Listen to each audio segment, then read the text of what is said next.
en este momento el Frente Guazú está aliado con el cartismo. Lo siento mucho, pero yo creo eso.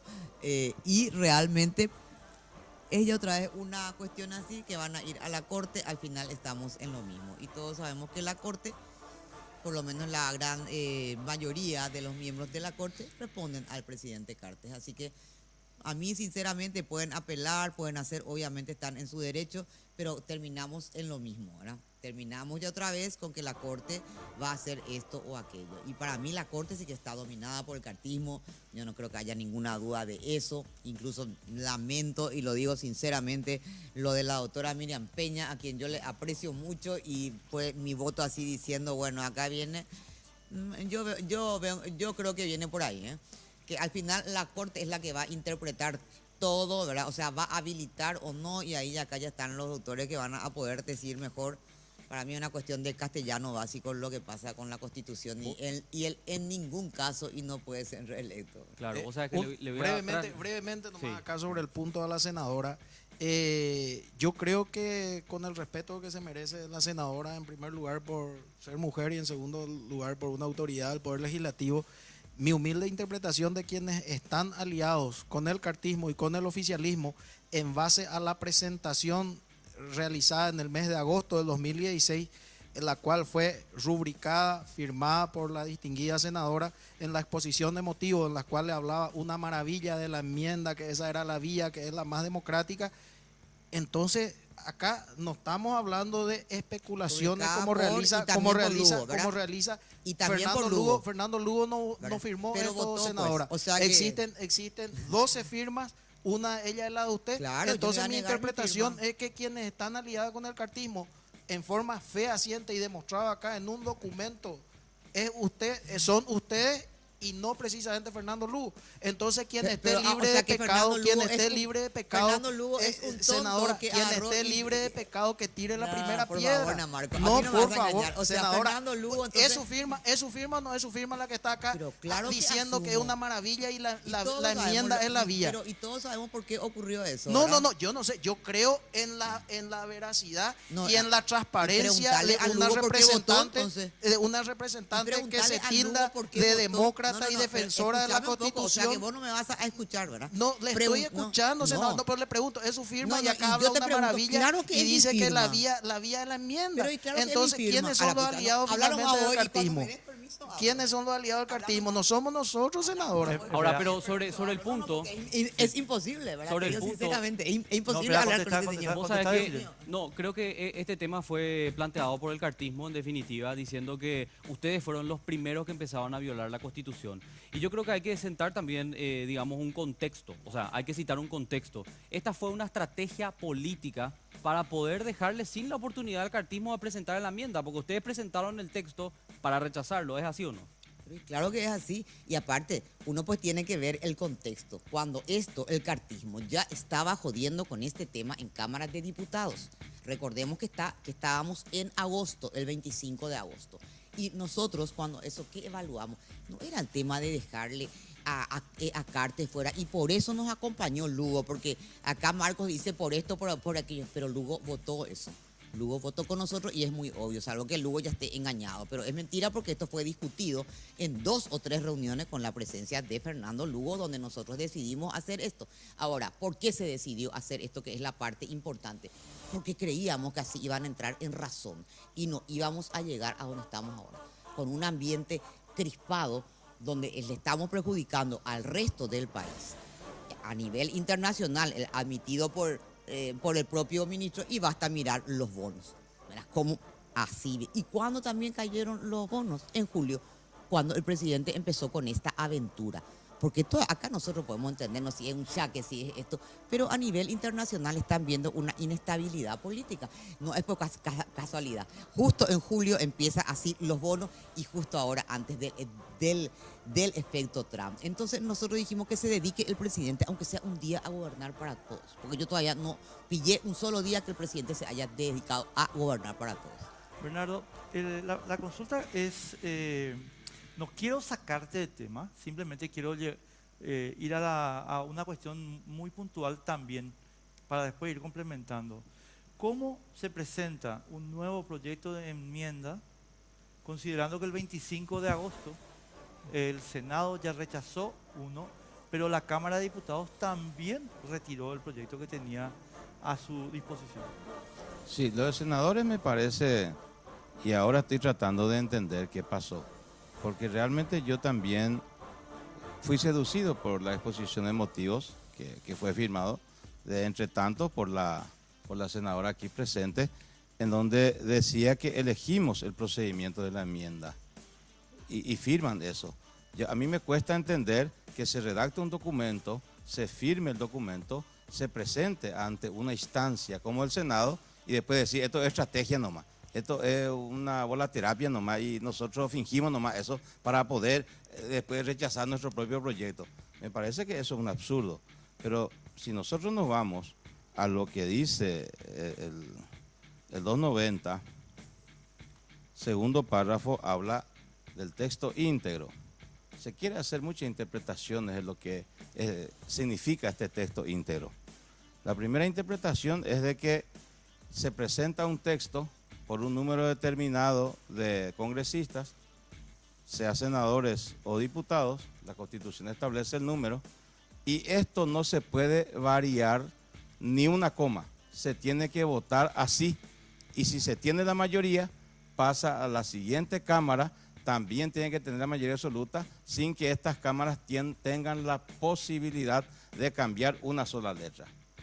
Y eso es un absurdo, porque no puede ser un paquete cerrado en donde se presenta un proyecto y el Parlamento no pueda discutirlo, el Parlamento no pueda introducir a un proyecto una modificación. Finalmente sale un texto y ese texto íntegro, si es rechazado, pues entonces ese mismo texto es lo que tendría la veda constitucional de no poder volver a presentarlo en el plazo de un año. Cuando se trata de un texto diferente, pues entonces estamos generando un nuevo fenómeno jurídico que también tendría que interesar al Congreso y tratarlo, y en todo caso aceptarlo o rechazarlo. Pero lo que realmente aquí tenemos que entender es de que el tratamiento que se hace, tanto en la Cámara de Senadores como en la Cámara de Diputados, lo que en realidad sucede es viabilizar para que finalmente se ondee la bandera de la democracia y aquello que decía Lincoln, el pueblo para el pueblo, es el pueblo el que por imperio de la propia Constitución, tercer párrafo del 290, en conjunto con el segundo de la Constitución, la soberanía lo ejerce el pueblo, el 118 de la Constitución lo ejerce a través del sufragio, que es el que decida si quiere o no quiere que haya una reelección de las autoridades que ya hayan sido electos para un cargo. Ahora, yo le quiero preguntar esto justamente al doctor Eusebio Ramón Ayala. Dice así, tal cual como está señalando el diputado, ¿se puede volver a presentar un proyecto que aborde la modificación del artículo 229 vía enmienda o no? Ya no, porque hay que entender, y es importante que la población, que los ciudadanos entiendan de qué estamos hablando. Ellos tienen su posición y ellos pueden entender. Bueno, hay un procedimiento para una ley ordinaria, para una ley que se presenta en la Cámara de Diputados o en la Cámara de Senadores, se modifica, va otra vez a otra Cámara, vuelve a la Cámara de Senadores o a la Cámara de Diputados. Hay un procedimiento de modificación, de ratificación, después va al Ejecutivo, el Ejecutivo puede vetar total o parcialmente, vuelve a la Cámara de Origen, la Cámara de Origen se puede ratificar, si se ratifica pasa a la otra Cámara y ahí entonces hay un sistema, pero ese es para la ley y ahí se puede modificar. Este es un procedimiento diferente, este es un procedimiento de enmienda constitucional y su propia reglamentación está en el artículo 290 y establece ciertas reglas. Primero, que para modificar la Constitución hay dos reglas por un plazo, o sea, por enmienda después de 3 años de vigencia, por reforma después de 10 años de vigencia. ¿Qué ocurre en el caso de la enmienda? Muy bien, cuando se presenta la enmienda y no se aprueba, se considera rechazada. Pero no se puede tratar otra vez al día siguiente, porque entonces eso es lo que prohíbe la Constitución. Y si se aprobasen las dos cámaras y va al referéndum, y en el referéndum el pueblo dice no, entonces no se puede tratar el mismo tema por 3 años. O sea que hay plazos y procedimientos. Ahora, ¿a qué se refiere el texto íntegro? La frase texto íntegro de la que estaba hablando. Claro, no, eso es correcto y dice el texto íntegro.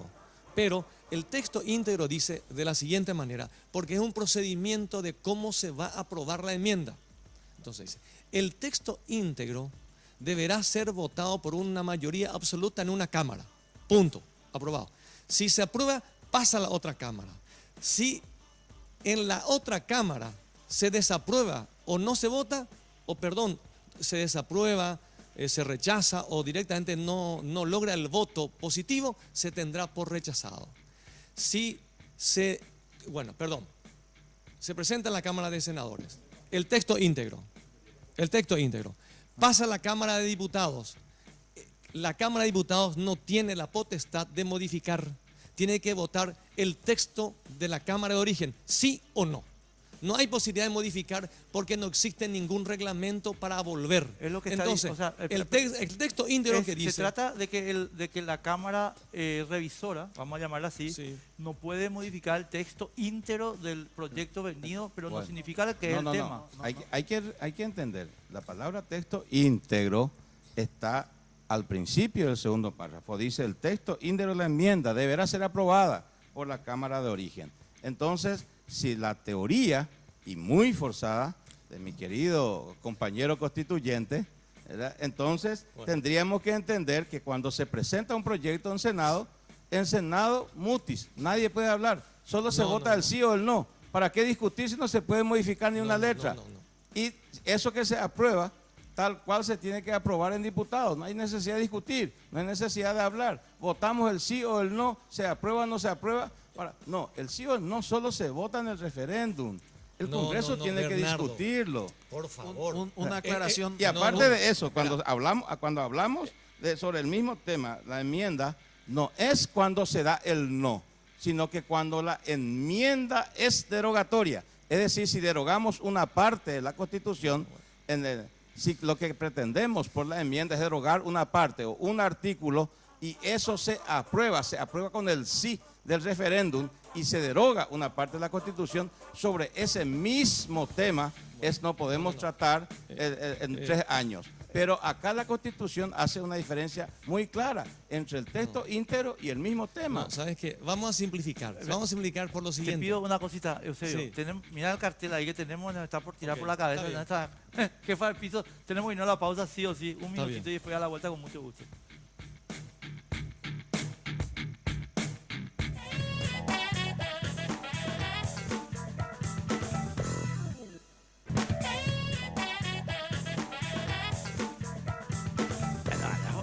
Espera. Intenso debate, Estamos en incluso, una intensa debate. incluso en el corte, ¿eh? Sí. Así que vamos a seguir hablando del tema reelección vía enmienda, ¿es o no la vía? Porque aquí las posiciones están bien marcadas. Y yo les cuento que en la noche de hoy, aquí en Sin Límites, tenemos a 2 ex convencionales constituyentes, así que, bueno, realmente las posiciones están así para alquilar balcones. Pero antes, yo quiero mostrarte lo que fue en la semana esta sesión en donde se especulaba que el oficialismo, acompañado con otros sectores políticos, en este caso el sector del senador Blas Llano y el luismo, reunirían los votos para presentar el proyecto de reelección vía enmienda. Iban a obligar a la Cámara, que ya rechazó un proyecto sobre modificar el artículo 229, a que lo vuelva a tratar. Pero, sin embargo, no se juntaron los votos necesarios y el proyecto no terminó presentándose. ¿Qué decía uno de los principales actores? El voto decisivo, señalaba muchos el senador Fernando Lugo. Mira. Yo no dependo de nadie. Yo no dependo de nadie y espero que él tampoco dependa de nadie. Que él, su conciencia y su voto sea libre para que sea válido. ¿Y en ese caso qué se mantiene, senador, entonces, por el rechazo? Yo siempre, alguna vez yo dije... No, porque en este caso bien le puede beneficiar, digo, la postura que está teniendo el sector llanista específicamente para las próximas elecciones, porque ellos optan por una concertación y teniéndolo a usted como la figura clave dentro de la concertación nuevamente. Eso es una promesa. Y no es tiempo todavía, nadie todavía habla de concertación, son propuestas. Ahí está. Esa es una promesa, dice Fernando Lugo, cuando le plantean que el llanismo por lo menos dice que puede cambiar su posición. Lo escuchábamos a Fernando Silva Facetti también en esa sesión en la semana, diciendo que su convicción jurídica continuaba intacta, pero por una situación de conveniencia política podría terminar votando a favor de la enmienda para habilitar ¿a quién? A este señor que acabamos de ver, Fernando Lugo. Y Fernando Lugo en la indecisión total, diciendo que en realidad se mantiene en el no a la reelección vía enmienda. Una cuestión de loco que en realidad nadie puede entender. Eusebio, vos le ibas a contestar a Bernardo acá. Este es un debate constituyente, Sí, chicos, así sí. que, a ver. Vos sabés que no siempre disentimos con Bernardo. De hecho, ahora me estoy enterando de que estamos en una posición contraria. Yo siempre pensé que él pensaba igual que yo. Y voy a decir por qué. Porque es muy simple, ¿verdad? El texto íntegro se refiere a un artículo que tiene que ser votado sí o no. No hay segunda vuelta, ni tercera, ni veto, nada. Entonces, se tiene que incluir ahí la reelección. ¿Cómo van a presentar otro proyecto que no digan el artículo 290 o que excluyan la reelección? Si la reelección está en el artículo 290, van a variar, van a cambiar una coma, van a variar una frase, pero ¿varía el concepto? No, sería muy burdo entonces variando una coma o un corchete, entonces obviar la prohibición de la reelección. Pero no es que solamente yo interpreto así. La Comisión de Asuntos Constitucionales de la Cámara de Diputados interpretó igual que yo. Me siento halagado por eso.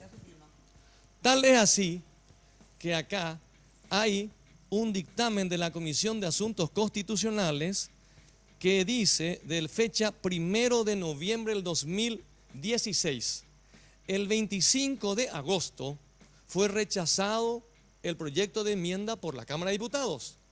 Pero antes ya se había presentado otro proyecto en la Cámara por la Cámara de Senadores fue rechazado el 25 de agosto.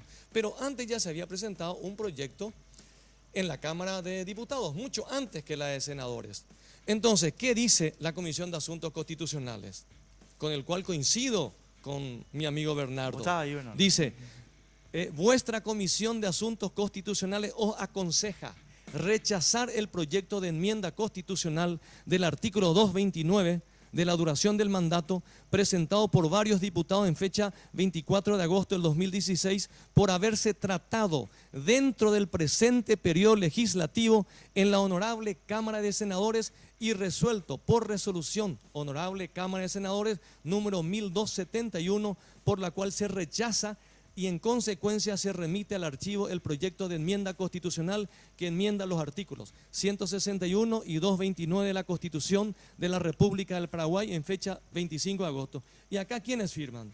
Pedro Milciades Duré, Ramón Romero Roa, María Cristina Villalba, Jorge Ábalos Marillo, Clemente Barrios, Pedro Britos, Jorge Baruja, Mario Cáceres, Carlos Núñez Salinas, Julio Javier Ríos, José María Ibáñez, Bernardo Villalba, Óscar Luis Tuma.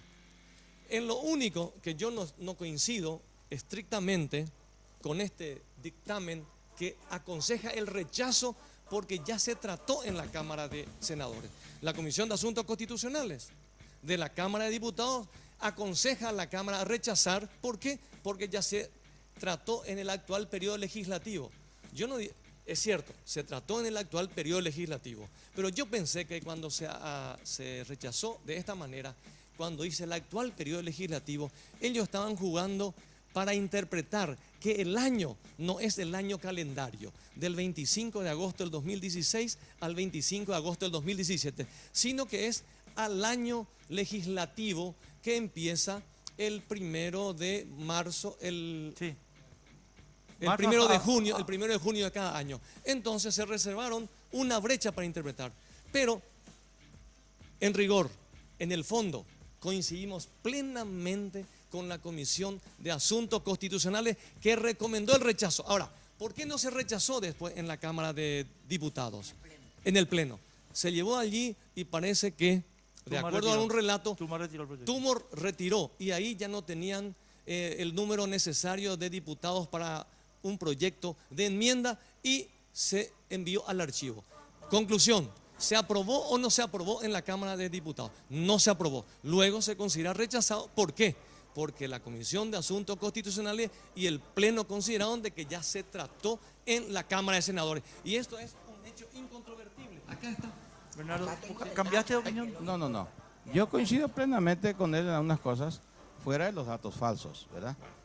Porque, sí, no, yo sé lo que yo firmé y no hace falta, tengo la copia aquí. Resulta que en el Senado se presentó un proyecto de la forma que se presentó. Acá la senadora sabe, ella firmó eso por la enmienda, después rechazaron. Eso causa un efecto jurídico y yo sigo pensando de que eso es vinculante para la otra Cámara porque no puede volver a tratarse el mismo texto íntegro. ¿Qué es lo que hicieron un grupo de diputados liberales y de otros partidos en donde presentan una copia idéntica de lo que se presentó en el Senado? Y eso es lo que yo dictaminé ahí diciendo de que eso no se puede volver a tratar.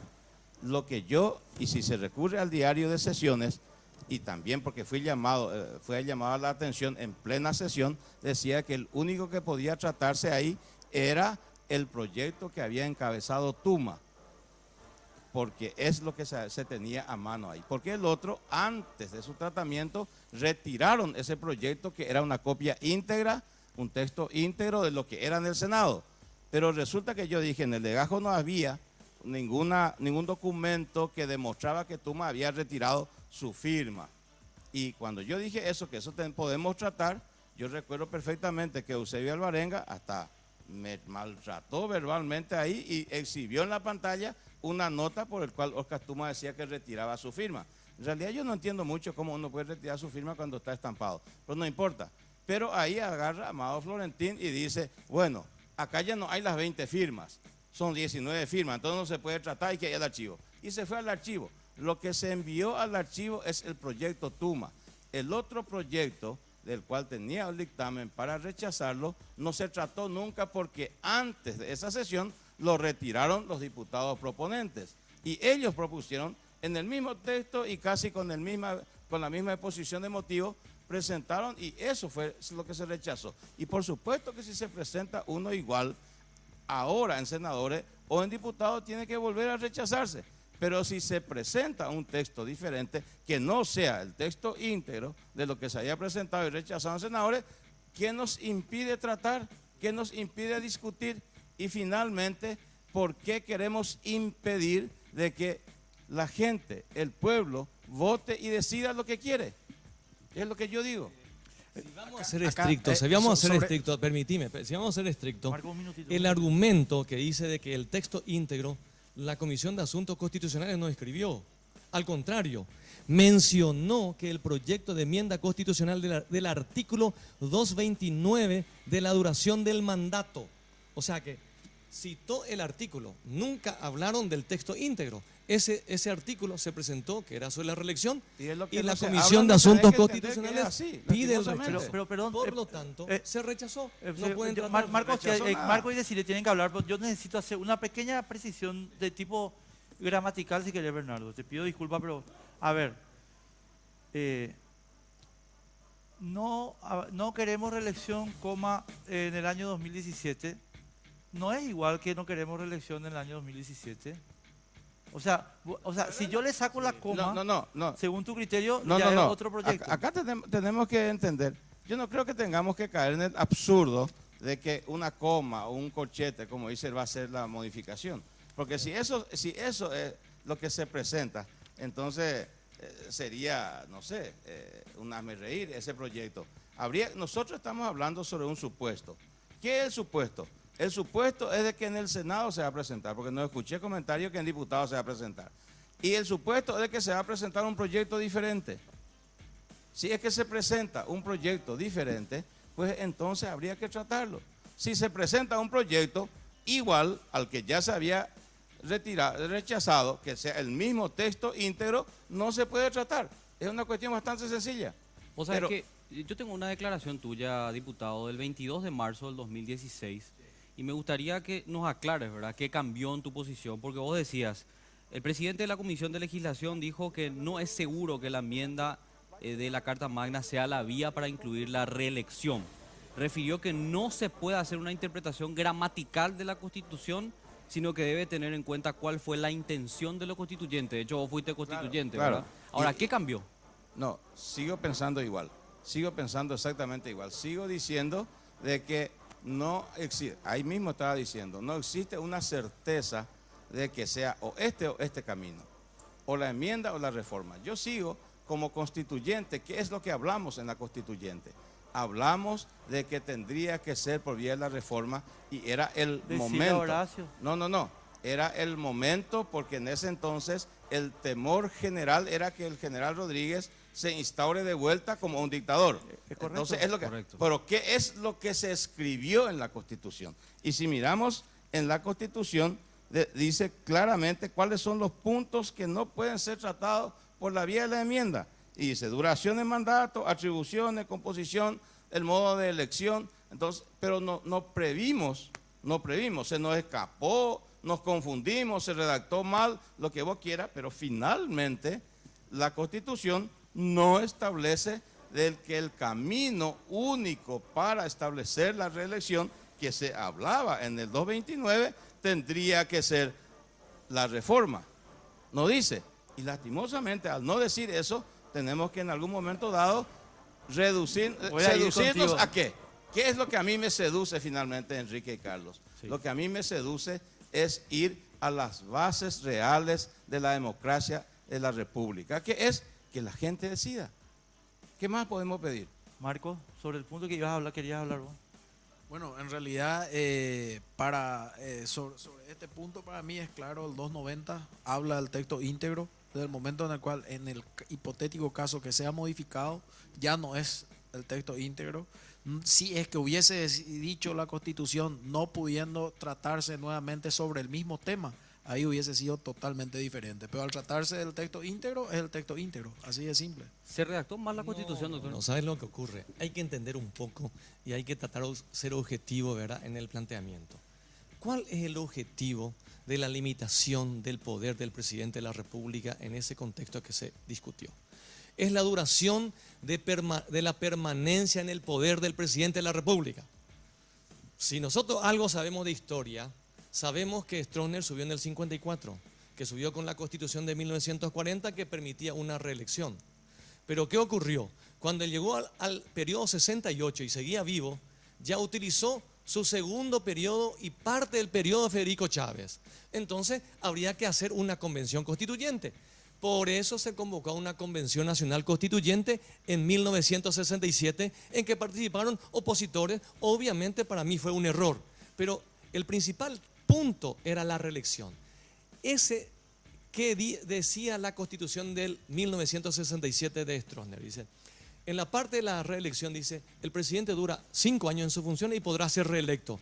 Pero ¿qué hacía con los anteriores? Entonces el artículo 236 de la Constitución de 1967, en la parte de disposiciones finales y transitorias, decía que a partir de la vigencia de la Constitución se empezaba a contar de vuelta los periodos. Muy bien, 68 al 73 ganó Stroessner, 73 al 78 era el segundo periodo, pero ya volvía ya con una limitación constitucional porque se permitía 2 periodos. ¿Y qué íbamos a hacer? El mismo que en la Convención Constituyente dijo, por un periodo más no más, tuvo que irse hasta Ñembucú. Y hay una famosa acta de Ñembucú que decía, bueno, vamos a modificar la Constitución para que el pueblo decida, etcétera, etcétera. Bueno, entonces vino y se convocó para hacer la primera enmienda en 1977. Se modificó el artículo 173 que decía, podrá ser reelecto por un periodo más, y dice, podrá ser reelecto. A partir del 78, Stroessner podría, si seguía vivo y no se le hubiera hecho el golpe de Estado, podría seguir siendo presidente hasta ahora. Ese es el sentido y había unanimidad de todos los convencionales en la duración, en limitar la duración del mandato del presidente porque afecta al equilibrio de los poderes del Estado. Sin discusión fue en la comisión redactora y sin discusión en la plenaria, incluido Bernardo. Vamos a ir enseguida, tenemos que volver a la pausa y a la vuelta de la pausa, estimados amigos, va a tomar el micrófono de Sirem, así que no entiendo por qué está tan calladita. Yo no soy de interrumpir así, a mí no me gusta, perdón, A mí no me gusta así el debate, te digo sinceramente. Entonces yo me quedo callada nomás. Cuando me den la palabra voy a hablar. Ya le vamos a presentar un material y le voy a pedir sus opiniones sobre las eternas contradicciones de Horacio Cartes, pero eso a la vuelta de la pausa. En un ratito regresamos.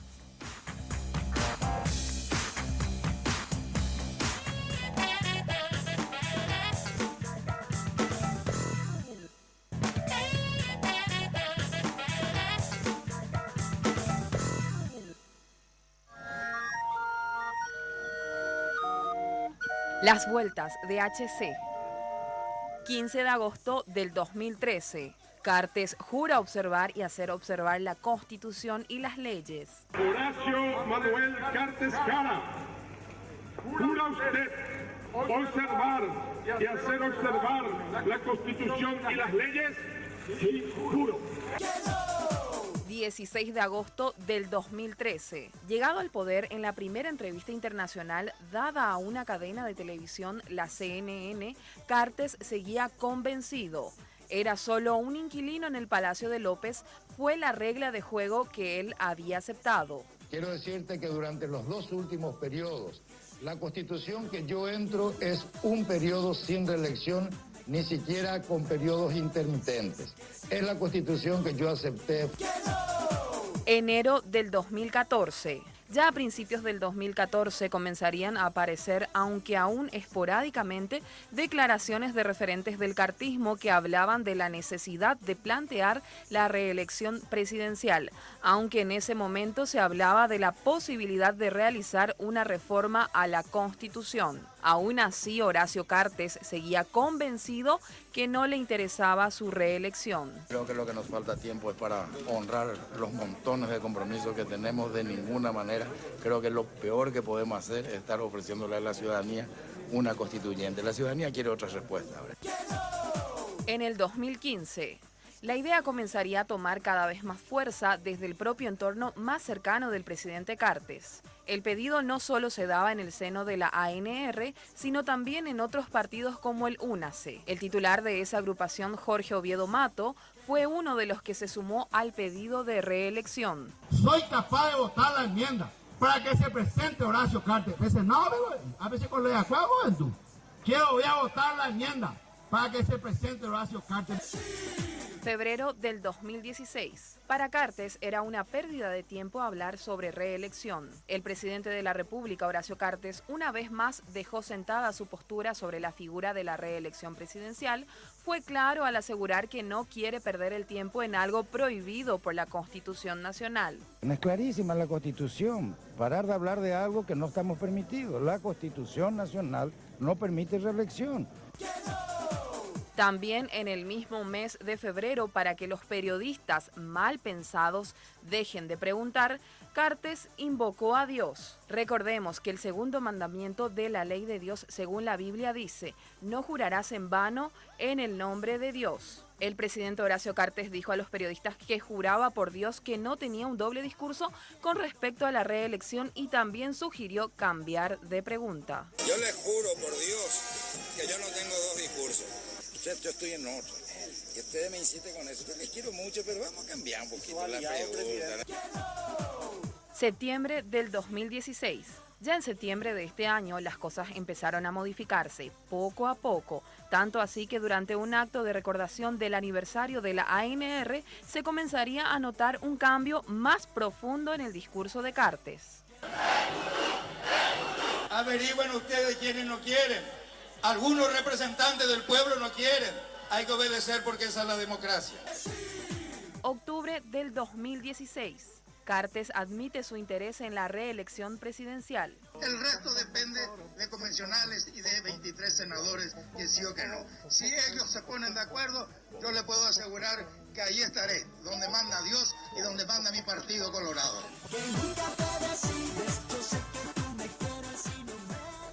Ahí está. La serie de contradicciones del presidente Horacio Cartes. Y yo pregunto, con estas mentiras, senadora Desirée Massi, ¿qué podemos responder políticamente? Mentir así tan abiertamente y sin ninguna consecuencia política, ¿tiene que ser permitido de manera indefinida o no? Mira, yo quiero que la gente decida si este mentiroso patológico merece seguir un día más. en el Palacio. Un juicio político. Claro, lastimosamente el PDP no tiene ningún diputado y nosotros hemos votado juicio político en caso de muertes, Ahora, este señor no está a la altura. Tuvo, mira, así, pero la alta honra, porque yo no creo que haya una honra más grande que estar en el Palacio de López. Yo no creo que exista a nivel político. Él tiene la alta honra de estar allí y está deshonrando ese lugar. Entonces, para mí, si la gente decide, a ver si decide que este se tiene que quedar un día más. Te puedo asegurar que no, por una parte.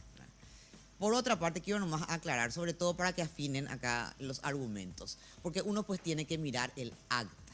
Porque ahora es el mismo argumento. Ayer le escuché a Lilian Samaniego, ahora le escucho a Marco Fariña también, a Bernardo. Yo creo que lo que vale de una sesión es el acta. Y ahí nosotros decimos, claro que fue una estrategia. Y vos podés decir que fue, que tengo también el acta de diputados, por cierto, y tengo el acta de senadores. Entonces vos, Bernardo, yo respeto, porque vos dijiste, a mí no me parece ético lo que hicieron, firmaron y después votaron en contra. Ahora, lo que vale es, bueno, pero lo que vale es el acta, donde nosotros decimos por qué estábamos haciendo eso. Yo le invito a Marcos, porque si no le está tratando de maniobrero y de no sé qué a Lugo, porque si fue una cuestión fundamental, fue cuando Lugo explica por qué estaba haciendo eso. Cuando Lugo explica por qué estaba haciendo. Yo también hablo en esa sesión, habla Fernando Silva, hablamos muy pocas personas, pero el acta es lo que importa y creo que ustedes van a tener en algún momento, así como el acta de lo que dijo Bernardo, independientemente que se haya votado después o el archivo o lo que sea, el acta es donde uno refleja su pensamiento. En la votación, obviamente, gana la mayoría o la minoría. Acá yo tengo lo que dijo Bernardo, donde dice no se puede tratar más y qué sé yo. Entonces, a mí me gustaría que hablemos sobre acta, pero esta es una estrategia, ¿eh? Yo sé perfectamente porque en este momento gente del cartismo y del luguismo repiten lo mismo. Es la exposición de motivos lo importante, no es el acta. Y yo sinceramente, ¿por qué no estaba debatiendo? Porque a mí me importa más la parte política, porque para mí no hay discusión, para mí no hay discusión jurídica. Ahora, y es la posición del PDP desde Guasmosi, desde Nicanor, desde el propio Lugo, cuando Rafael era ministro del Interior. Y cuando empezaron con esta lo historia, echaban por eso. Claro, entonces acá pues hay que ver, cuando Rafael sale en el Palacio y él todavía tenía una buena relación con el presidente Lugo. Y le pregunta a la prensa, él dice, porque antes había hablado con Lugo. Y él dice, yo no voy a cambiar mi posición, presidente, porque yo creo que no se puede, que el artículo prohíbe. O sea, es una posición del PDP de siempre. No es que hoy sí, mañana no, incluso estando en el gobierno y con buenas relaciones, porque cuando eso Rafael tenía buenísimas relaciones con el presidente Lugo. Igual salió y el presidente le dijo, respeto tu opinión, y es más, le dijo, yo no sé por qué Sisto y eso andan juntando firmas. No sé, es cosa de ellos. Lo mismo también dijo cuando Marco salió, cuando yo le pregunté, Lugo, ¿cambiaste de opinión? Y me dijo, eso es cosa de Marco Fariña, yo no tengo nada que ver. Entonces, a mí lo que me interesa es la cuestión política, sobre todo como oposición. Cómo el Frente Guazú está cerrando la posibilidad de concertación. Una preguntita sobre lo que estaba diciendo, deciré, perdón, un minutito, es una pequeña digresión, pero me parece importante hacerla. Deciré, esta semana estábamos hablando nosotros en la radio con algunos diputados, particularmente con diputados del Partido Liberal, Radical Auténtico, Bernardo. Y yo hice una pregunta que quiero ahora formularte a vos acá para la gente. En 1998 se votó un juicio político a William Jefferson Clinton por un hecho que es perjurio. O sea, perdieron por 3 votos, pero el Congreso norteamericano consideró pertinente que un presidente no pueda andar mintiendo por la calle y se le hizo un juicio político a William Jefferson Clinton. Y la segunda cuestión es que la semana pasada, Bernardo, la presidenta de Corea del Sur fue destituida vía juicio político porque ella le entregaba a sus gerentes información privilegiada del Estado. ¿Por qué no podemos llevar adelante el juicio político de Carter? Yo coincido contigo, Carter no puede seguir siendo presidente. Y yo te digo, el PDP lastimosamente no tiene, y no por este tema, como vos decís, el presidente hizo una cuestión, vamos a hacer el caso así más patético de todo, porque realmente lo de Tapepora. Que puede decir que esto, que aquello, pero lo cierto es que el presidente está allí, su firma, donde él autoadjudica, ¿verdad?, facilita o aprueba la autoadjudicación de una herencia al donde ya sabemos Jiménez Gaona, pero lo que también sabemos es que en la realidad el grupo Cartes en este momento compró ya también el consorcio, o sea, él se autoadjudica una herencia y autoadjudica a su propio ministro. Entonces, él tiene muchas causales de motivo político, de juicio político. Ya ha hecho, te voy a decir un caso que pasó así desapercibido, que si era el presidente Lugo se iba a juicio político, donde el Senado no asciende, hace un año, no asciende a 2 comisarios denunciados por corrupción. Y luego, creo que vos te acordarás, aparece en el Palacio, te acordarás de eso, se acordarán, el presidente asciende cuando el Senado le dijo no a esa, una competencia del Senado. En el decreto presidencial aparecen los nombres. Imagínate lo grave ya de eso. Ahí él ya rompió la Constitución y te puedo dar 100 ejemplos, pero eso está. Cuando nosotros decimos juicio político, el presidente que cree que el Senado es pasapapeles, que le dijimos estos 2 no, señor, por corrupción, y luego él le asciende, porque él tiene luego una cuestión con los militares allí salió y le echaron la culpa, es un problema de secretaría, de no sé quién, y yo cuando eso dije, bueno, ¿y quién está acá? ¿Por qué no se le despide a alguien tan grave que cambia el decreto del presidente de la República? Es decir, a mí me gustaría discutir seriamente el juicio político, pero no luego por esto que todavía no se presentó, vamos a decir, entre comillas. El presidente tiene causal del juicio político, muchas causales tiene, muchas, y ojalá que en algún momento se pueda discutir eso, porque acá tenemos de sobra. Mira, te puedo decir las leyes que él ha pasado por encima, pero las leyes que ha pasado, siempre le culpa a otro, pero que haga saltar un fusible entonces, porque si no, él es responsable. Vos sabés que yo le quiero plantear esto al diputado Bernardo Villalba, porque él es el partido, pues, y en definitiva yo creo que tiene que haber una respuesta por parte del partido. Logramos o intentamos, digamos, tener una respuesta por parte del partido, pero se llaman al silencio, los principales referentes por lo menos. El presidente de la República, en el famoso comunicado, cuando pedía que el texto de enmienda, que estaba también en la Cámara de Diputados, se rechace. El 31 de octubre. Claro, él emitía un comunicado que seguro habrás leído, y él hablaba de que las diversas interpretaciones no tienen claridad respecto a la viabilidad legal, y en consecuencia, decía Horacio Cartes, puede dividir a la sociedad paraguaya y fracturar al Partido Colorado.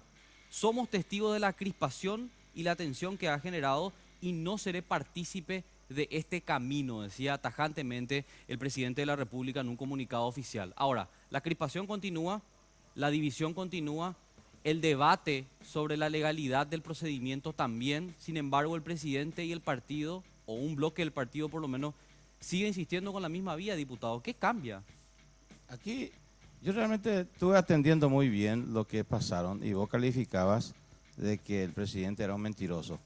Y la verdad que en todo lo que pasó, y tampoco yo leí en algún momento en ningún lado que el presidente haya dicho, yo quiero ser reelecto, yo apoyo la enmienda, yo apoyo la reelección, yo quiero un periodo más, yo quiero un mandato más. Nunca dijo. Lo más cercano que lo que pude escuchar ahí es decía, depende de 23 senadores. Si ellos aprueban, yo voy a estar ahí. Sí. Si no, no. O sea, nunca él dijo que apoyaba eso. Y me parece que él dijo, esta es la Constitución que yo juro y yo voy a respetar. No quiero perder mi tiempo hablando de reelección porque la Constitución no permite. Y la Constitución no permite. Un día antes de la convención del partido, y quiero que hagan ustedes memoria, no tengo ningún documento acá a mano, pero sí existe, en donde él, allá en la Conmebol, ¿cómo se llama ese hotel que está ahí? Sí, el Bourbon. El Bourbon, ahí, él con casi todos los comerciales decía, yo les pido por favor que el tema de la reelección no se toque, que no se hable en la convención la noche antes de la convención. Al día siguiente el presidente va entrando y la convención de pie salió a decir reelección. O sea, pero diputado, lo que vos no podés decir, o por lo menos sí, podés decirlo, pero no creo que nadie crea, es que el propio Horacio Cartes no está operando para su reelección. Una cosita. O sea, son todas sus líneas políticas. Yo no estoy queriendo defender nada a nadie. Sí. Lo que yo digo nomás es de que si vamos a acusarle al presidente mentiroso, tengamos las pruebas. Y a ver si vos tenés algún elemento de juicio mucho más allá de lo que vos pienses, lo que vos creas, o lo que vos presientas, o lo que vos supongas, si hay algún documento, alguna declaración del presidente donde diga, yo quiero ser reelecto, yo apoyo la reelección, yo quiero la enmienda, y te aseguro que no existe. ¿Estás seguro que no existe? Yo no voy a, como vos decís, Bernardo, y después te juro que le tengo que dar la palabra a Marco porque me pidió, porque quiere hacer una pequeña aclaración y ya sé que tenemos que ir a la pausa, pero Bernardo, Carlos Gómez y yo estuvimos un año adentro del grupo Carte. Espera, te voy a contar una pequeña anécdota nomás. Y nosotros teníamos reuniones periódicas con Sara Cartes y teníamos las últimas reuniones que generaron la ruptura fueron con un señor que se llama José Ortiz. Ellos están trabajando a full por la reelección. Yo no tengo ningún papel porque en las reuniones no se hacían actas. Pero por favor, nos lo han dicho claramente. O sea, yo entiendo tu punto de defender al presidente, pero a mí personalmente nadie me va a decir que Horacio no está operando. O sea, por lo menos su hermana y su gerente están operando a full.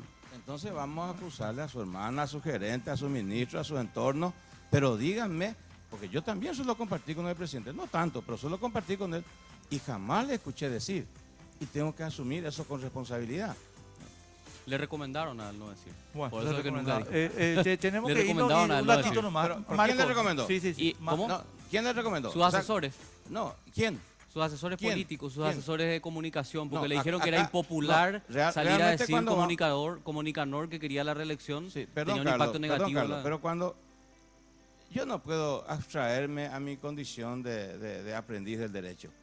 Y siempre me rindo ¿ante qué? Ante los elementos de juicio que pueden generar la convicción. Mi convicción nunca se sostiene en un supuesto, o en un yo creo, o en un yo pienso, o en algo que yo me parece que puede ser así. No. O sea, Eso vos no- sostenés que a pesar de que todo el entorno Carlos. opera a favor de la reelección, él no quiere. No, yo no digo que él no quiera. Yo lo que vos estás diciendo es de que él está mintiendo. Y no está mintiendo. Capaz de que el resto, porque mira, vamos a tomar otra vez como base, vamos a extraernos de todo. La noche antes de la convención del partido, le pido por favor que no se toque el tema de la reelección. Les pido por favor, les ruego encarecidamente. Yo estuve ahí y lo escuché. Sí.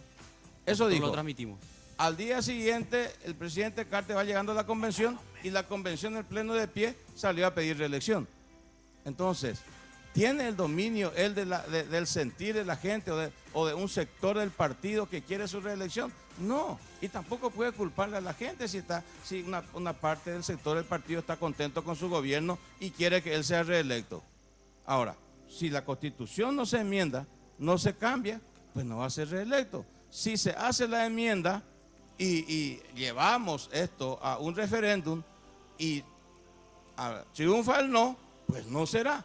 Y si triunfa el sí, lo escuchamos decir de que si eso da, ahí estaré yo. O sea que yo entiendo con eso de que si se aprueba la enmienda, él se presenta. Si no, estamos en paz. Bueno, espera, tengo una consulta que hacer acá. Vamos a hacer las cosas. Este es nuestro último bloque con ellos. Ah, o sea, uno más con ellos. Ah, sí. Entonces marco a la vuelta los mensajes, puedes, por favor, lo que me estás pidiendo. Por favor, dale. Ya. Vamos a una pausa y Vamos a regresamos. una pausa.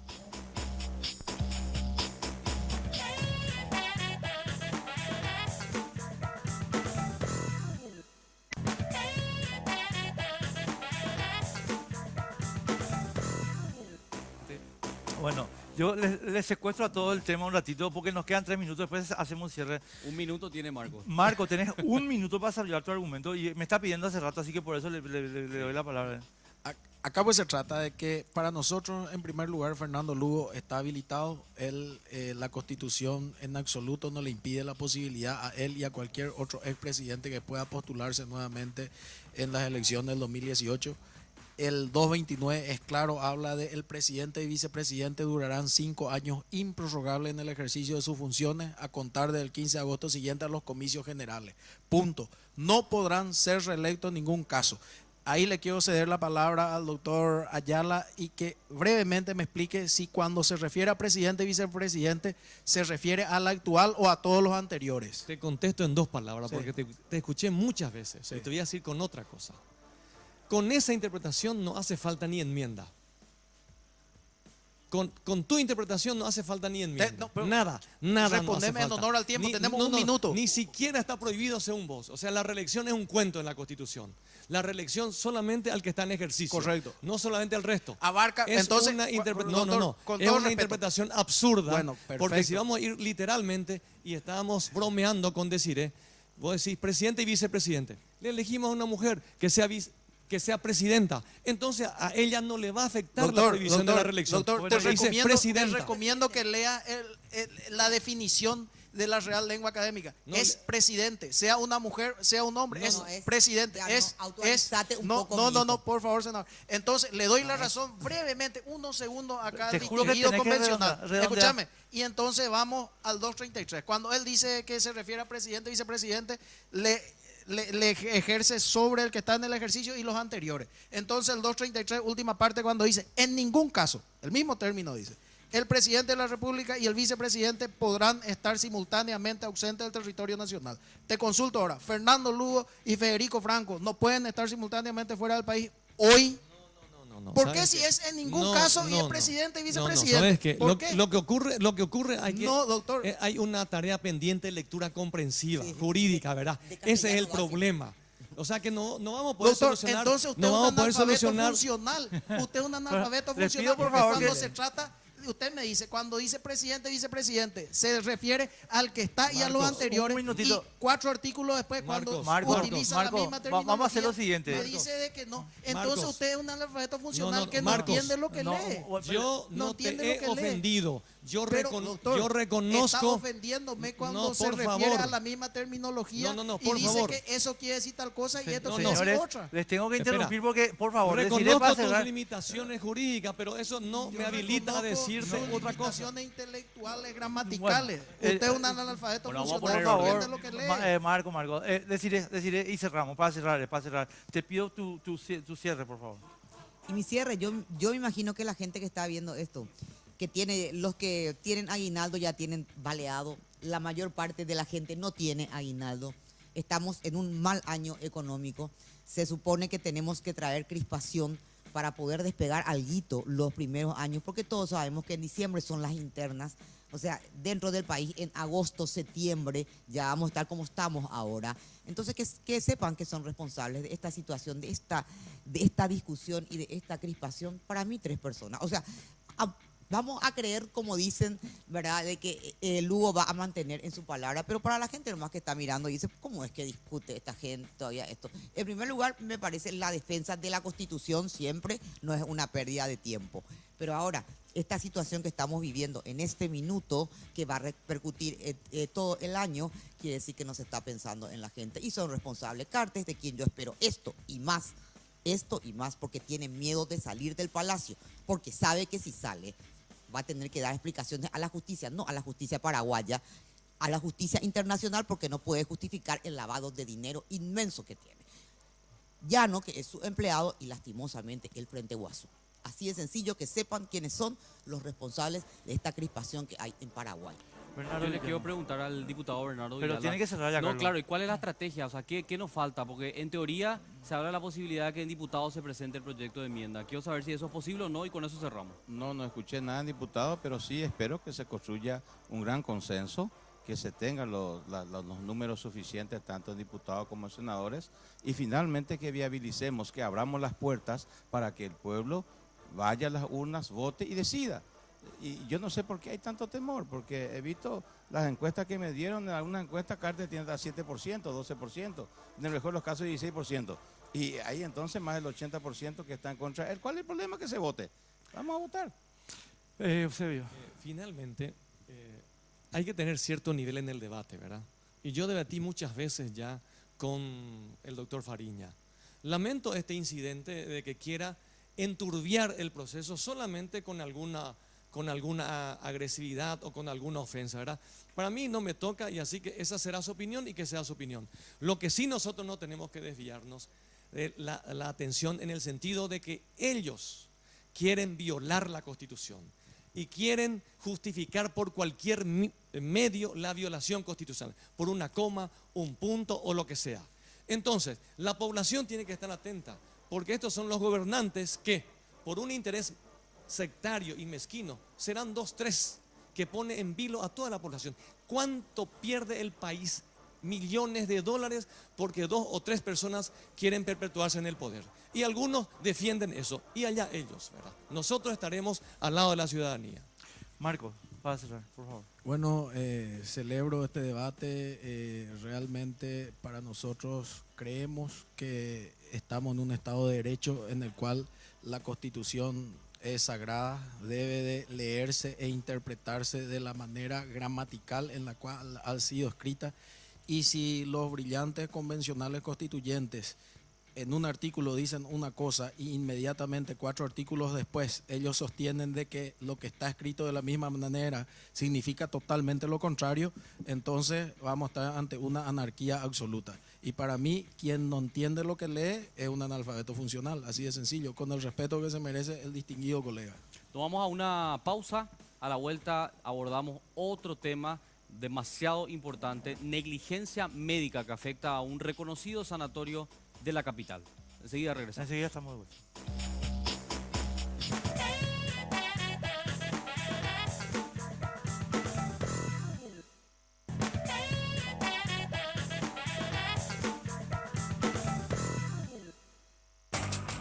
El pasado lunes 12 de diciembre se denunció un caso de supuesta negligencia en el que una mujer embarazada falleció en el sanatorio británico ex Santa Clara. Edith Carolina Hermosilla, de 35 años, debía de dar a luz a gemelos, sin embargo ella, así como los bebés, perdieron la vida.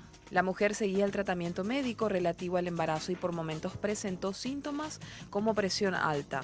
De acuerdo a lo que explicaron los familiares, la madre fue empeorando y desencadenó en la trágica situación.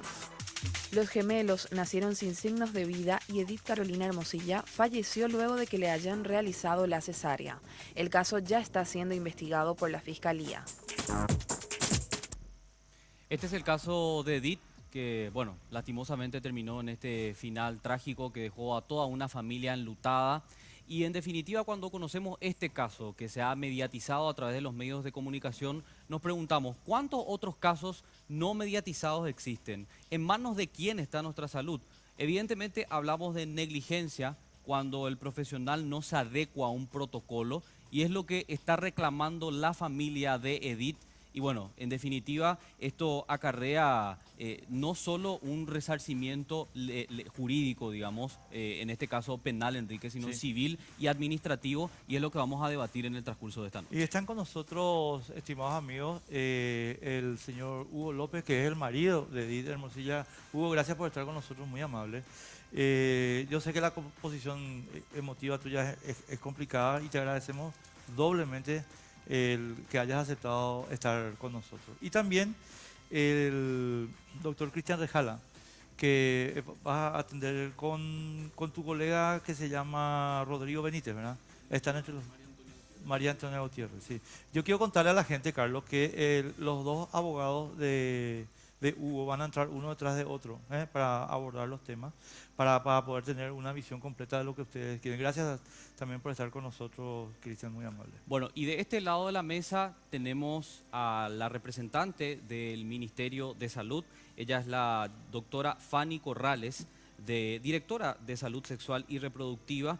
Me estaba comentando que en la dirección existe un comité de análisis de muertes maternas y neonatales del Paraguay. Doctora, ¿cómo le va? Buenas noches.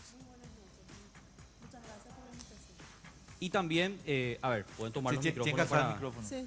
Ahí está. Bueno, ahí sí. muy buenas noches. Buenas noches de nuevo. Bueno, y también nos acompaña el doctor José María Breuer. Él es doctor en medicina y abogado. Doctor, ¿cómo le va? Buenas noches. ¿Qué tal? ¿Cómo te va? Muy bien, gracias por estar con nosotros. Bueno, Hugo, queremos empezar contigo un ratito.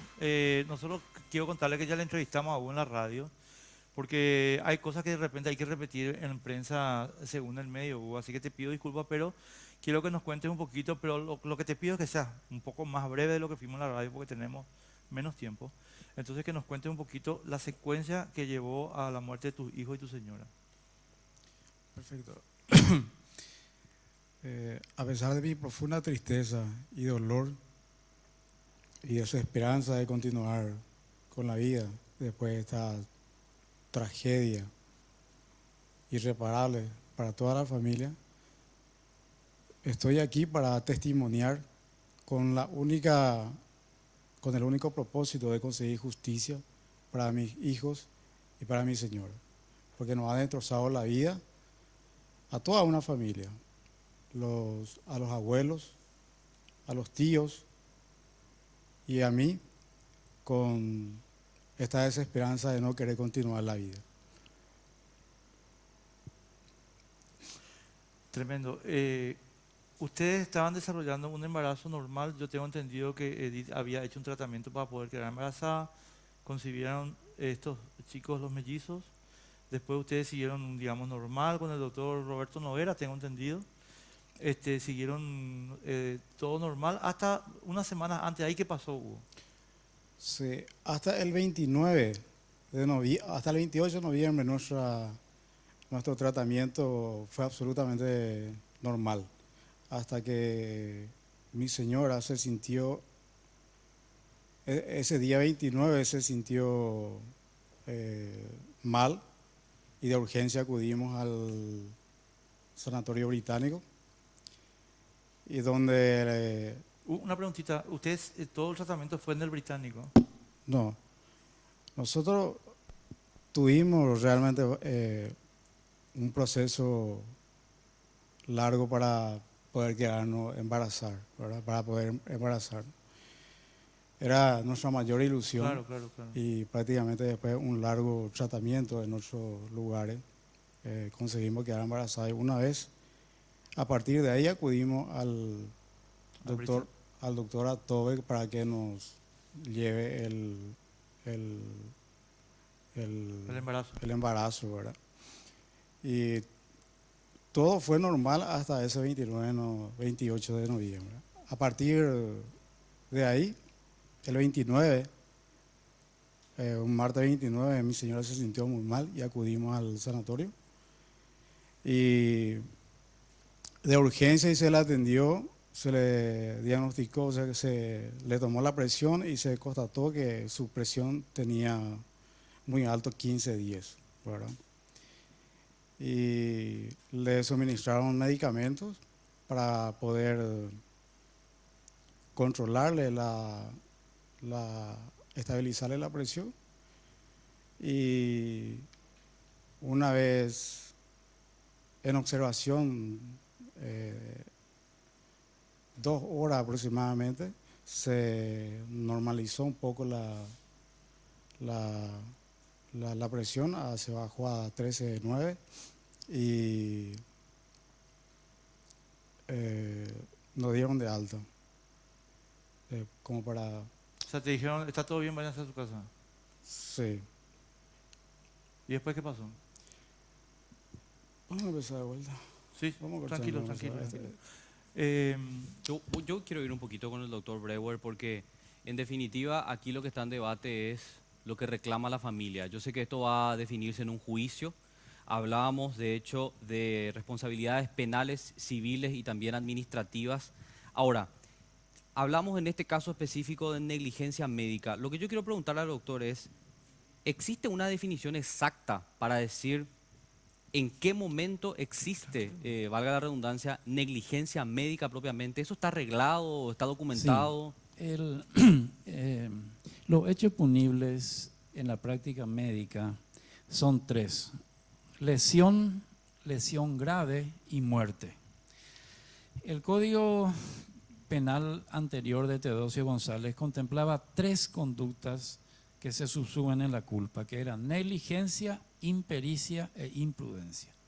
La impericia es cuando un médico realiza un acto médico para el cual no está preparado. Por ejemplo, un cirujano general que opere el cerebro, que te opera el cerebro.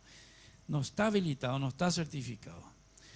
O un gastroenterólogo que te haga un cateterismo cardíaco. Eso se llama impericia. La imprudencia es un obrar ligero, apresurado, en una operación electiva, por ejemplo, que se pudiera suspender por una bronquitis que adquiere el paciente al llegar al sanatorio y que el médico dice, no, vamos nomás a operar ya, porque ya estamos acá. Y negligencia es un poquito la suma de los dos, es decir, obrar en forma apresurada, en forma peyorativa y sobre todo es no ajustarse a los protocolos de los consejos del orden, que son la Sociedad Paraguaya de Ginecoobstetricia, el Ministerio de Salud y todos los consejos del primer mundo, como Inglaterra, Estados Unidos. En medicina no hay ni un secreto, hay un protocolo, hay un algoritmo que hay que seguir. Y si eso no se sigue, entonces se subsume la conducta en lo que se llama negligencia. Ahora, quiero ir con la doctora Fanny Corrales del Ministerio, por ahí, si tomás el micrófono, doctora, porque estamos hablando en el caso específico que estamos tratando de una situación conocida como preeclampsia, cuando la mujer embarazada tiene hipertensión arterial y proteína en la orina después de semanas de gestación. ¿Cuál es el protocolo que mencionaba el doctor Brewer que se tiene que seguir en estos casos para una atención en el tiempo oportuno, en definitiva? Claro. Y con respecto a lo que decía el doctor Brewer, voy a poner en primer lugar al Ministerio. El Ministerio es ente normador y rector a nivel país, ¿verdad? Claro. Tanto para nivel público como privado. Y el IPS también, ¿verdad? Lo que hay que evaluar bien para el manejo del protocolo, sobre todo en una embarazada, porque la obstetricia tiene el binomio, ¿verdad? Tiene que atender a la mamá y al bebé al mismo tiempo. Es la única especialidad que tiene eso. Entonces, ahí el algoritmo dice evaluar de acuerdo a la edad gestacional del paciente, ¿verdad? Pero una embarazada con cifras tensionales elevadas es una embarazada con una situación de riesgo que nosotros le decimos código amarillo. Esa paciente no es una paciente que deba ser tratada ambulatoriamente, sobre todo cuando se da la situación en que suben más de 140, 190 las cifras tensionales. Esa paciente debe ser internada, hacer su monitoreo, ¿verdad?, constante. Hoy día la proteinuria todavía está en ciertas literaturas, pero no es lo más significante. Son los signos vitales, embarazo más signos vitales y la evaluación del bebé, ¿verdad? Si el bebé es viable, eso quiere decir, puede vivir fuera del útero, entonces lo que se hace de acuerdo a la madurez, al estado de madurez del bebé es expectar hasta poder madurar, en este caso los bebés, y después la interrupción, ¿verdad? La interrupción, la vía de interrupción es casi siempre vaginal si es solamente por la hipertensión y si no hay otras causas. En este caso, evaluando, no quiero entrar mucho porque yo no conozco mucho de fondo el caso, ¿verdad? Pero si se haría una cesárea sería porque eran gemelares, claro, no por la hipertensión. Ahora, conociendo este protocolo, ¿será Sí, que nos no, puede claro, decir si se una cumplió? cosita, ¿en qué semana de embarazo estaba? 34 semanas. 34 semanas. Perdón por la ignorancia, eso Sí. ya es el final del embarazo más o menos, ¿verdad? Sería como los 8 meses famosos. 35 ya estábamos cumpliendo los sí. últimos. Claro, Pero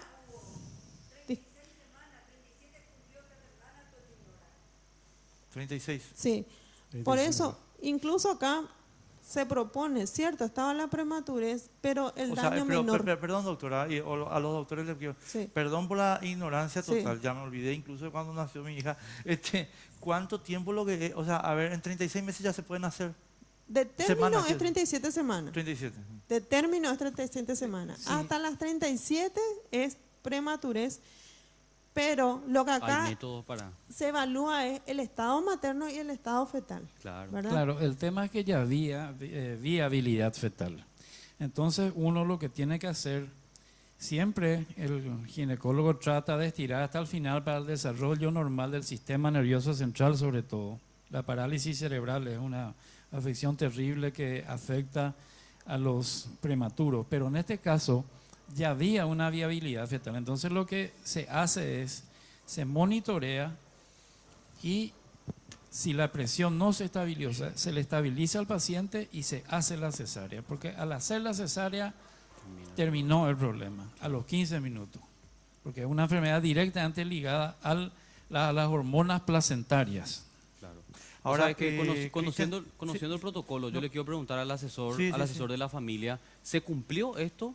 ¿Que esté en observación, que permanezca internada en el sanatorio, o en realidad todas estas observaciones que estaban haciendo desde el Ministerio de Salud, que están establecidos en un protocolo, en el caso específico de la familia no se cumplió. Y evidentemente que no. Estuvimos investigando, analizando lo que es el protocolo de salud que rige desde el año 2000 por la Organización Mundial de la Salud. Si hay pico de presión, se debe internar.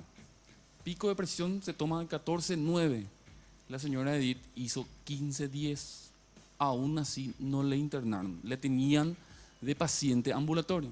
Le estabilizaban, le mandaban de vuelta a la casa. Siempre el doctor Roberto Noguera lo tuvo a la señora Edith como un paciente ambulatorio. Nunca se presentó en las 4 urgencias que la familia fue a pedir al Sanatorio Británico, de que inclusive sea intervenida el día sábado. El día sábado el señor Hugo López le pide a los médicos de guardia que saquen al bebé, que le saquen al bebé porque la mamá ya estaba mal. Llegaba justo, ya estaba. 36 semanas cumplió el 7 de diciembre, tengo apuntado aquí, según todos los estudios prenatales, al pie de la letra se dio por la familia. A ver, una consulta ahí, Cristian. Acá yo estoy entendiendo, o sea, el protocolo dice que si una persona embarazada tiene pico de presión, tiene que quedarse internada. Eso no se hizo. No se hizo. Llegaron con el pico de presión, para hacer el número, el 29 de noviembre a las 2 de la tarde. 2 horas tratan de localizarle al doctor, al médico tratante, al doctor Noguera, Roberto. ¿verdad? En eso los médicos ven qué hacer y le estabilizan. Baja Pero la presión 13,9. Claro, pero no fue el doctor Noguera porque él no estaba. No estaba. Luego le comunican, una vez diagnosticado todo de cómo se encuentra su paciente, y vía telefónica, en este medicamento que lo tenemos adjuntado aquí, vamos a presentarlo. Una preguntita para Hugo o vos, cualquiera que responda. ¿El doctor Noguera era el médico de cabecera del embarazo? El doctor Noguera es el médico tratante, fue nuestro médico tratante, ¿verdad? Desde el principio. Y nosotros, todas las veces que hemos acudido al sanatorio de urgencia, hemos cumplido al pie de la letra como él nos había indicado hacerlo. Solicitamos la presencia de él en todo momento y él nunca acudió, siquiera en una sola oportunidad, para evaluar y chequear a su paciente en forma personal. Después voy a ir con el tema de la fiscalía. Permíteme, Carlos, una cosita. Tenemos que irnos a la pausa. Me están retando acá. Bueno, vamos a la pausa y a la vuelta yo tengo una pregunta para el doctor Brewer o el ministerio también, porque enseguida, a la vuelta de los mensajes.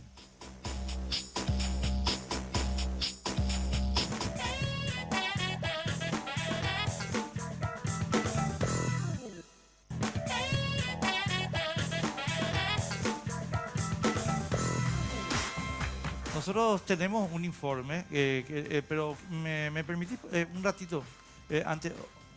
Es una nota, pero... La versión del sanatorio. La versión del sanatorio. Sí, un minutito nomás, quiero hacer primero una consulta y después entramos con eso. Doctor Brewer, te quiero preguntar algo. ¿Esto no tendría que estar el protocolo socializado para que un papá le pueda decir al doctor, che, loco, vos me estás jodiendo, vos no me estás haciendo el protocolo? O sea, ¿por qué él no tenía a mano el protocolo? Bueno, el tema de la cultura mediática médica es directamente en relación al desarrollo de los países, ¿verdad? En general, nuestra cultura médica es baja y esos protocolos no tienen difusión. Tenés toda la razón del mundo. Tienen difusión en los consultorios de los hospitales públicos, en los centros de salud. Lo mismo el tratamiento del asma agudo, por ejemplo, tiene un algoritmo, un protocolo, pero no en los sanatorios privados. O sea que es muy poco probable de que el señor pueda fiscalizar ese algoritmo, ese protocolo. Generalmente el paciente se entrega totalmente al médico como vos te entregas a un piloto de aviación cuando te subís a un avión. ¿Es así o no, doctora? Sí, y yo quiero mencionar ahí uno de los principios éticos de la medicina, que es la autonomía del paciente, ¿verdad? Y la autonomía del paciente implica que yo le comente, me siente y le hable cada tratamiento que le voy a hacer. Claro. Le tengo que comentar por qué tomo esta decisión o no. Y generalmente la decisión también es en conjunto. A nosotros muchas veces sí, como ginecobstetra, nos limita el hecho de que no solamente tenemos un paciente, tenemos 2 o 3, como en este caso, ¿verdad? Hay varias personas que atender. Pero vos tenés el derecho a saber cuál es el tratamiento que recibís, cuáles son las complicaciones que estás teniendo, ¿verdad? Y cuáles son los signos de alarma.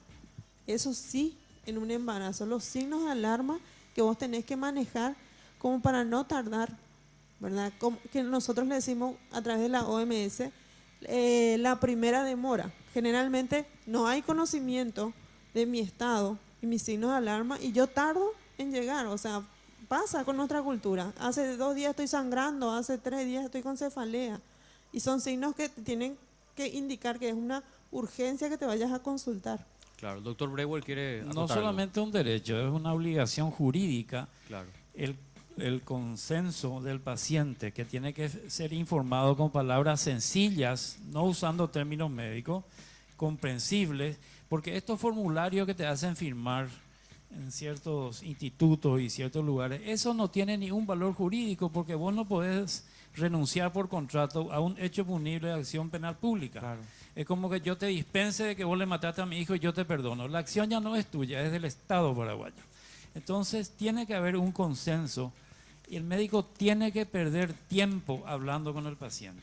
Por ejemplo, casos de chicas jóvenes con cáncer de mama y embarazo, 34 años, donde vos tenés que informarle que tiene que elegir entre terminar el embarazo con el riesgo de la diseminación metastática o hacer la quimioterapia con el riesgo, pero con palabras sencillas, comprensible, Enrique, comprensible, no usando terminología médica.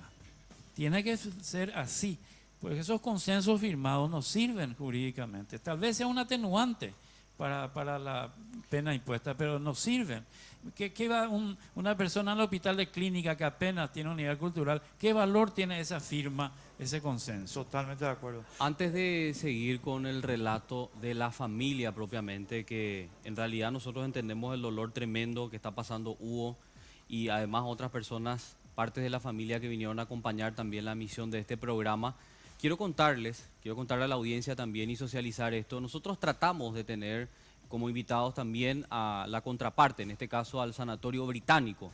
Intentamos de todas las formas, pero lastimosamente ellos dijeron que no querían venir al programa, no querían generar controversia, ya que este caso está siendo investigado por la Fiscalía. Aún así, nuestras cámaras, las cámaras de Sin Límites, llegaron hasta el Sanatorio Británico y esto es lo que decía Edith Hermosilla, representante que habló con las cámaras de Sin Límites de Red Guaraní. Nosotros como sanatorio hemos abierto una auditoría médica sobre el caso, eso está en investigación.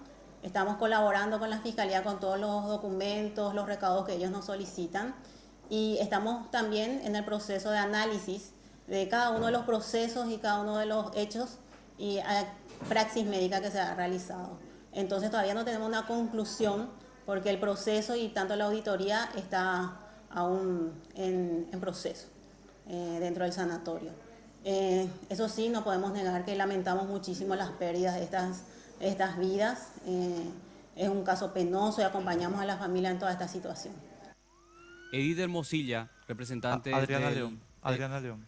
Correcto, del Sanatorio Británico, entonces, comentando esta situación. O sea, lo que yo quiero también es preguntarle a la familia qué tipo de acompañamiento tuvieron desde el sanatorio. Yo sé que esto va por un canal legal, haya una investigación fiscal, pero ¿cuál fue el acompañamiento, la apertura que ustedes recibieron? Si puede responder el abogado, no sé, O sea, por parte del sanatorio. después de ocurrir los hechos, ¿qué hizo el sanatorio? ¿Colaboró, Claro. no colaboró? ¿Se cerró? Te comento. Yo tengo conocimiento del hecho el día domingo a las 4 de la tarde. Pero ni vacilé en llegar. No como el doctor que le llaman y no aparece. Me apersono y me entero de la situación. Me avisan de que lastimosamente los mellizos ya estaban en cirugía para la extracción, ¿verdad? Se presentó el doctor Noguera después de 3 horas de haberles llamado. Luego se borró. Se borró. Entonces, yo estaba con la familia, estaba con el hermano César, estaba con su pareja, con su esposa. Entonces empezamos a tomar las primeras precauciones. Directo a la Fiscalía, Unidad 17, la fiscal Silvia Cabrera se constituye, nos vamos de vuelta al sanatorio, pedimos ficha clínica, placenta, todas las diligencias, pero inmediatamente. En cuanto al sanatorio, de ese lado se prestaron. Presentaron todas las documentaciones. Hubo un percance previo a eso. Porque Hugo me había contado en la radio que efectivamente habían pedido la ficha clínica y no fue Y se estaban buena- negando, no, se estaban negando, incluyendo los estudios prenatales que lo tenía el señor Hugo. Antes de la cirugía, antes de la extracción, habían solicitado la carpeta, luego estaban reclamando, estaban pidiendo, ¿verdad?, de esos documentos, cosa que se negaron. En eso, nosotros atropellamos con el señor César, así, caraduramente, y lo recuperamos de manos de la licenciada de guardia en aquel entonces. Esa fue la actitud del sanatorio. Y el doctor Apodaca y eso, ¿hablaron después con ustedes? Personalmente conmigo, no. El doctor Apodaca ya fue la intervención luego del decaimiento de salud de la señora Edith, ¿verdad? Porque eso fue el día domingo, luego a las 7 termina la cirugía y la extracción, ella esa tarde, noche madrugada, amaneciendo lunes, hace paro, empieza a entrar en coma. Ahora, ¿es normal que el médico tratante No desaparezca? O sea, se borre del panorama en un momento crítico. Le traslado la pregunta a ustedes, ¿verdad? Viendo un poco lo que dice el protocolo también, pero además algo de sentido lógico, de sentido común. ¿Cómo puede ser que el médico que acompañó todo el embarazo en el momento clave simplemente desaparezca? Atienda al paciente por teléfono. Eso es una falta de respeto. ¿Qué respuesta tienen ustedes, los médicos? ¿Cómo debería actuar, digamos? Ya que, doctora, yo sé que vos no querés entrar en la cuestión particular del caso, pero ¿cómo deberían actuar los médicos? Bueno, cuando yo tengo un paciente frente a mí, es mi paciente. Yo no puedo, o sea, yo tengo la obligación de atender a cualquier paciente, ¿verdad? No me puedo adueñar tampoco. En este caso, si se fue a la institución, era paciente de la institución, ¿verdad? Tenía que ser atendida, si no era por su médico tratante. O sea, a ver si entiendo porque- bien. A ver si entiendo bien, doctora, simplemente para entender. El sanatorio británico, cuando le admite a Edith, se convierte en responsable. Totalmente. Aunque el doctor Noguera no aparezca. Es así, o sea, a mí me llega, yo soy médico del IPS, a mí me llega una paciente y yo soy responsable si en ese momento estoy atendiendo en el IPS de esa paciente. ¿Y los antecedentes con el médico que estuvo tratando todo el embarazo? Y Hasta ahí, ¿verdad? Si puedo obtener una historia clínica, lo obtengo a través de una historia clínica, que es lo que debe ser, ¿verdad? Claro. Y si no lo tengo, entonces comunicarme con el médico tratante. Doctora, permíteme, Enrique. Ahí viene a entrar a tallar la política del sanatorio. ¿Por qué política? Porque llega la familia pidiendo auxilio. Están los médicos de guardia, los médicos de urgencia, diagnostican al paciente, ellos no toman ninguna determinación sin antes comunicarle por teléfono al doctor Roberto Noguera, estando no sé dónde, él diagnosticando y dando recetas vía telefónica a sus médicos de guardia del Sanatorio Británico. Pero hoy me pregunto, los médicos del Sanatorio Británico, ¿por qué no tomaron los recaudos pertinentes viéndole el grado de gravidez de la señora Edith con trabajo de parto, con todas las precancias, con todos los síntomas que venía encima? Claro. No decidieron. Cristian, te tengo que interrumpir un ratito porque tenemos que irnos a la pausa y el siguiente es el último bloque, ¿verdad? Nuestro Sí, último bloque. es así, nuestro Bueno, último bloque. Entonces le das espacio a tu colega, favor, ¿verdad? por favor, Sí. está mi Porque colega ellos, Benítez. o sea, quiero contarles que Hugo vino con sus dos abogados y hicimos un acuerdo como para que entren uno detrás de otro y es lo que vamos a hacer en el siguiente bloque. Correcto. Gracias. Nos vamos a una pausa y a la vuelta regresamos.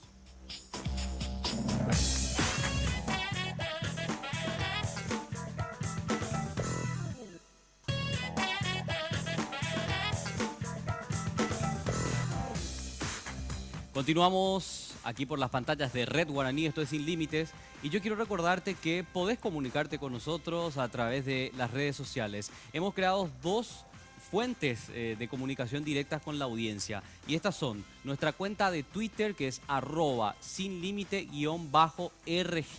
sin límites con S al final, _RG, nuestra cuenta de Twitter, y también nuestra fanpage en Facebook, Sin Límites, para que puedas comunicarte con nosotros y vayas interactuando también a lo largo del programa. Y queremos darle la bienvenida al piso al doctor Rodrigo Benítez, que también colabora en la defensa de Hugo. De Muy su buenas amigo. noches. Gracias, Rodrigo, por atendernos. Mira, lo que quiero que nos ponga un poquito al tanto de la cuestión de la fiscalía. Porque nos estaba contando Cristian que hasta ahora no hay ninguna imputación, aunque sí hay... ¿Cómo es el tema ahí? Sí, el día de hoy el colega fue hasta la fiscalía, ¿verdad? Con intención de acceder a la carpeta fiscal a fin de poder sacar fotocopias para poder interiorizar el contenido, ¿verdad? Hasta la fecha todavía no hay imputación. Está caratulado como persona denominada sobre homicidio culposo, ¿verdad? Y estamos esperando, seguimos esperando. Ya hicieron el relevamiento ya se están haciendo la autopsia, pidieron de 30 a 60 días para dar el informe final, ¿verdad? Ahora, el médico forense. Una cosita que quiero... voy a poner, Carlos, esto como a título personal, como una especie de advertencia, Rodrigo, que es la siguiente. A mí me preocupa que el responsable... Nosotros tratamos en la radio de hablar con el doctor Apodaca, Julio. Sí. Tratamos varias veces de hablar con él. Una vez estuvimos en comunicación y después se cortó la comunicación y también ahora, como escucharon en el informe, se le pidió que venga. Ahora, Julio Apodaca es un hombre muy importante en el gremio médico. Yo no sé si sigue siendo presidente del gremio, y es un hombre que además tiene una relación importante con la Fiscalía por los numerosos casos de negligencia que ha habido, donde ha sostenido una política, particularmente en el caso de estas médicas... Olga y Sofía. Sofía, ¿y cómo se llama? Olga y Sofía. Olga y Sofía, donde pidió la impunidad. Trabajó por la impunidad de estas señoras. Entonces, quiero saber si ustedes están sabiendo quién es la contraparte. Sí, de hecho que manejamos esos datos, ¿verdad? También los hechos anteriores, y estamos para darle batalla a todo. Tenemos la confianza del señor Hugo, le dimos nuestra palabra como profesionales de que vamos a llegar hasta las últimas instancias, sabiendo quiénes son nuestras contrapartes, ¿verdad? Y esclarecer el hecho, que es lo que más queremos, ¿verdad? A fin de que todo esto termine, ¿verdad? Y que sea favorable para el Señor, que lo que único quiere es José María, justicia. A mí lo que José me parece María, una cosita nomás para José María, una cosita, perdón, Carlos. Culposo, homicidio culposo. Sí, esto es el homicidio doloso implica conocer y querer el resultado, dispararte, por ejemplo, con un arma. El culposo es la omisión del cuidado debido. Ok, esto sería de probarse, sería un hecho punible culposo. Ahora bien, quería aclararte, el tema de la fiscalía, uno hace una denuncia. A partir de esa denuncia, como es un hecho punible de acción penal pública, la acción es del Estado y él va a ser el querellante adhesivo. Pero el fiscal tiene que reunir algunos datos para imputar, o si no, uno podría usar esto como mecanismo de burlarte, yo te puedo denunciar a vos, ¿verdad? Que en este caso parece un poco mucho, 60 días, y si el fiscal considera que pudo haber hecho punible, te imputa, lo cual no quiere decir que te condene, vos sabés bien esa parte, y pide 6 meses para investigar. Y ahí es donde las pruebas testificales, documentales y periciales son fundamentales, porque acordate que nuestro sistema es acusatorio, no inquisitivo. El que tiene que probar es el Estado. El Estado, no el culpable, como era antes. Y en las pruebas periciales es donde esto se va a definir. En la autopsia, que se hizo como un anticipo jurisdiccional, y probablemente se pide a la defensa también otros peritajes y oficios a la sociedad paraguaya. Ahora, pero de esta conversación que estaban teniendo ustedes acá, José, yo te quiero una cosita nomás que a mí por lo menos me queda clara. A lo mejor estoy loqueando mal, pero me queda claro algo. El doctor Noguera, el protocolo no cumplió, ni el sanatorio tampoco. Y bueno, sin hacer un juicio axiológico, porque realmente no conozco el tema, hay que escuchar a la otra parte, como vos decís. Yo no sé si cumplió o no cumplió. Yo lo que sé es que una paciente con preeclampsia, con una presión, una hipertensión y con signos de retención urinaria, o sea, con oliguria y proteinuria, yo lo hubiese internado y lo hubiese observado. Ahora, no sé realmente qué se hizo o qué no se hizo. Y lo que también quiero agregar, que si bien existe una cortesía de llamar al médico tratante, de ninguna manera en un emergency room, mira, si vos te vas con una arritmia, por ejemplo, a Nueva York y te van a decir, no te trato porque no soy el médico tratante. O acá mismo, si vos te vas con una arritmia al sanatorio y no le encuentran al médico, también el jefe de terapia intensiva te tiene que tratar. Uno puede lavarte. Ahora, existe una costumbre de avisar. Si no se le encuentra, se procede.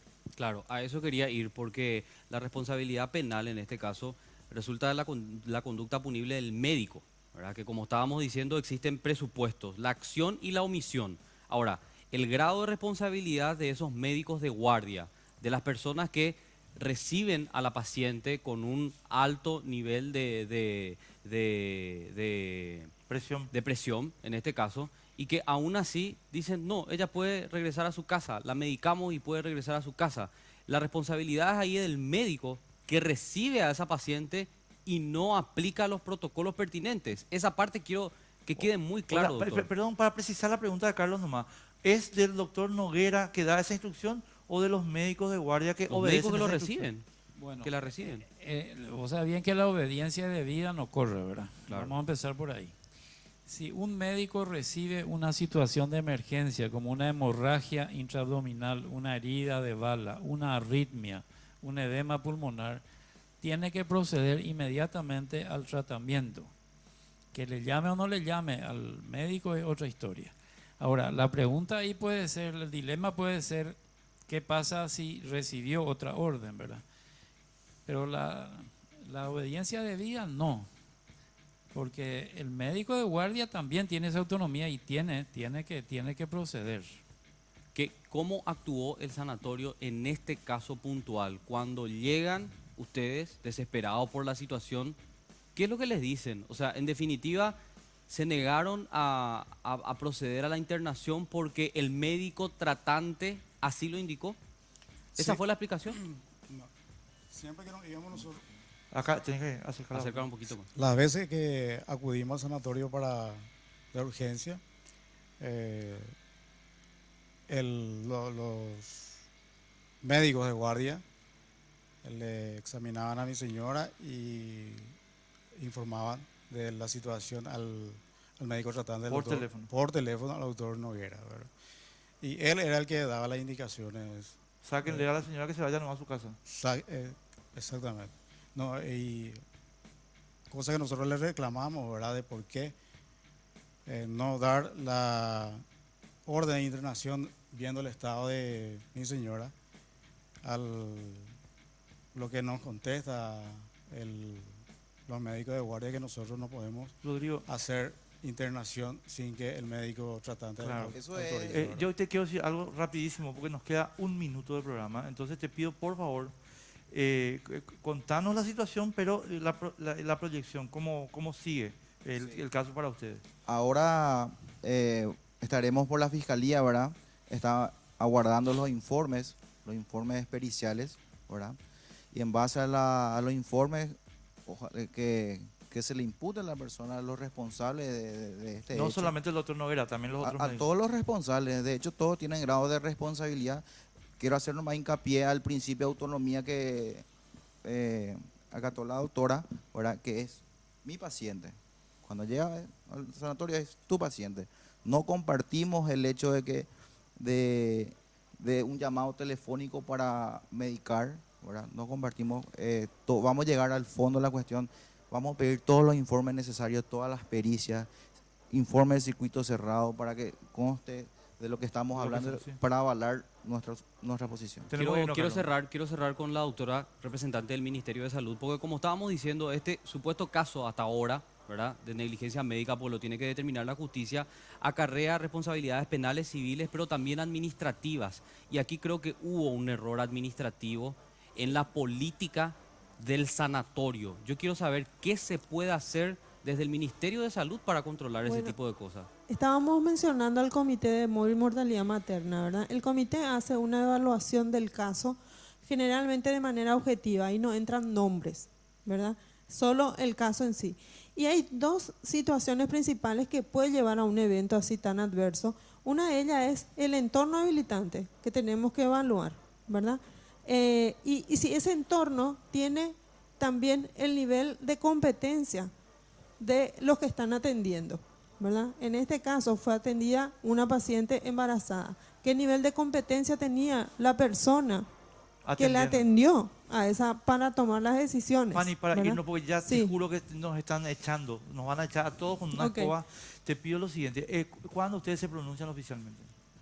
Todavía está el expediente en manos de la Fiscalía. Cuando ellos nos den con el cierre de la autopsia, nosotros... Muchísimas gracias a todos por venir, gracias especialmente Hugo por participar.